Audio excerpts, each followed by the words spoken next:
Bismillahirrahmanirrahim. Assalamualaikum warahmatullahi wabarakatuh.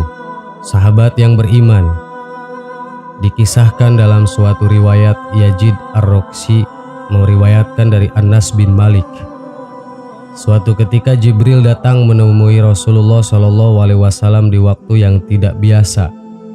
Bahkan raut wajah Jibril pun terlihat berbeda dari biasa. Melihat perbedaan dari malaikat Jibril ini, Rasulullah SAW lantas bertanya, "Mengapa aku melihat raut wajahmu berbeda?" Jibril menjawab, "Ya Muhammad, aku datang kepadamu di saat Allah menyuruh supaya dikobarkan penyalaan api neraka. Maka tidak layak bagi orang yang mengetahui bahwa neraka jahanam itu benar, siksa kubur itu benar, dan siksa Allah itu terbesar untuk bersuka-suka sebelum ia merasa aman daripadanya." "Ya Jibril, jelaskan padaku gambaran neraka jahanam itu," tanya Rasulullah SAW.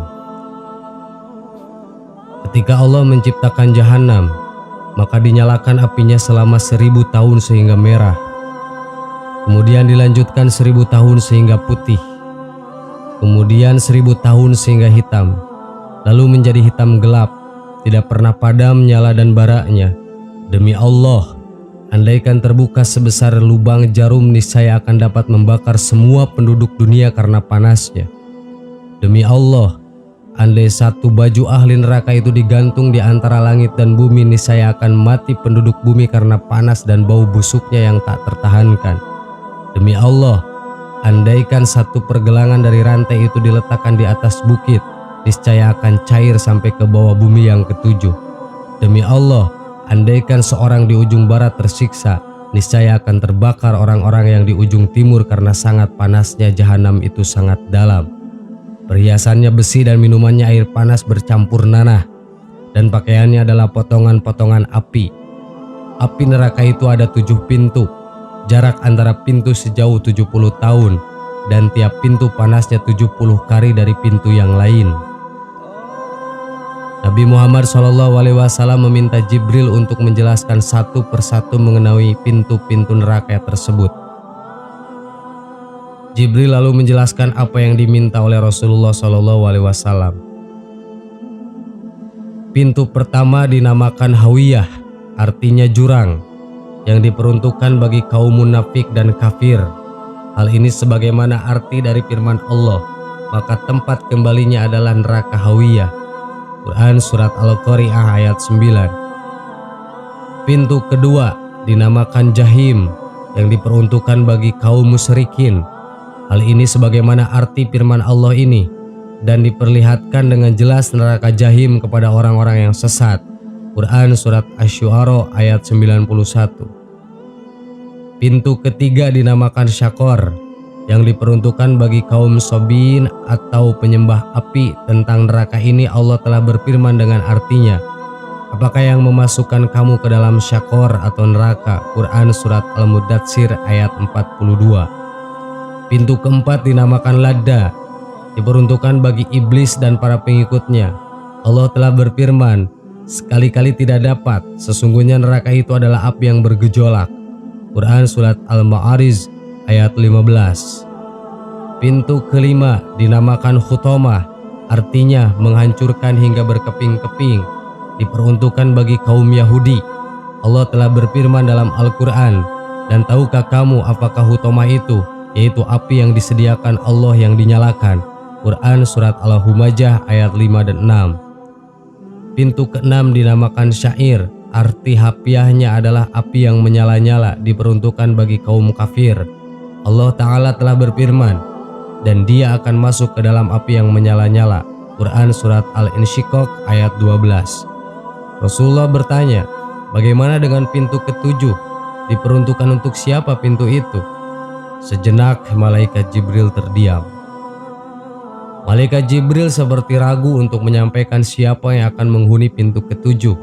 Akan tetapi Rasulullah mendesaknya sehingga akhirnya malaikat Jibril pun berkata, "Pintu ketujuh diperuntukkan bagi umatmu yang berdosa besar dan meninggal sebelum mereka bertaubat." Mendengar penjelasan yang mengagetkan itu, Rasulullah pun langsung pingsan.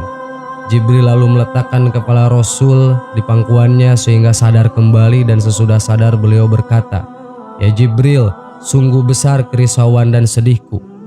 Apakah ada seorang dari umatku yang akan masuk ke dalam neraka?"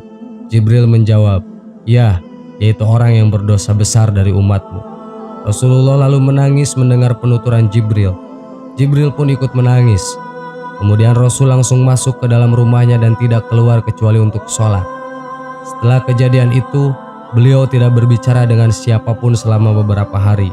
Dan ketika sholat, beliau pun menangis dengan tangisan yang sangat memilukan.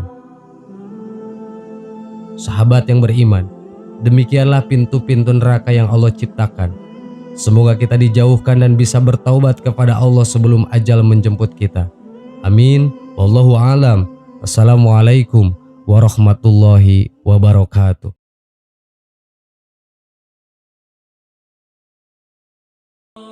Bismillahirrahmanirrahim. Assalamualaikum warahmatullahi wabarakatuh. Sahabat yang beriman, setiap dari kita akan dimintai pertanggungjawaban atas apa yang telah kita lakukan di dunia ini. Balasan tersebut berupa surga dan neraka. Bagi kita, hanya ada dua tempat kembali ketika di akhirat kelak. Apakah kita akan menjadi penghuni surga atau neraka?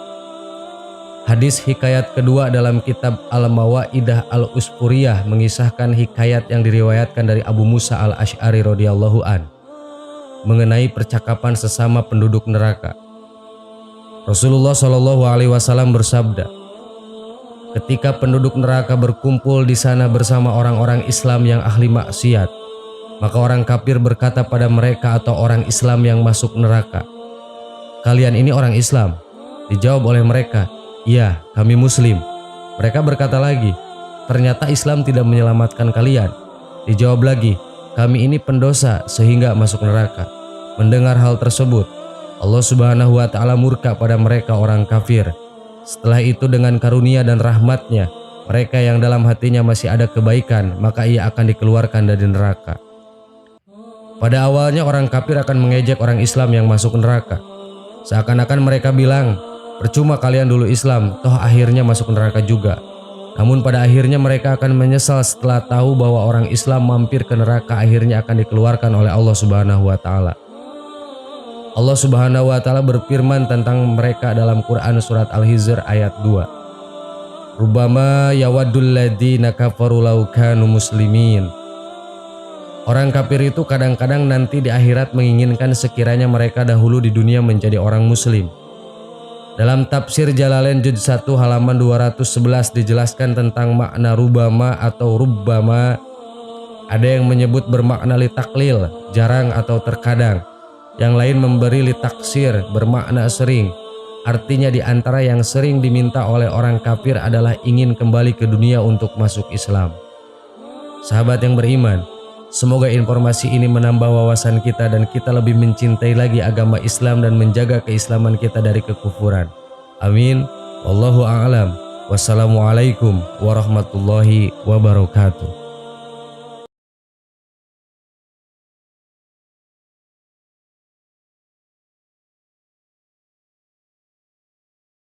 Subhanallah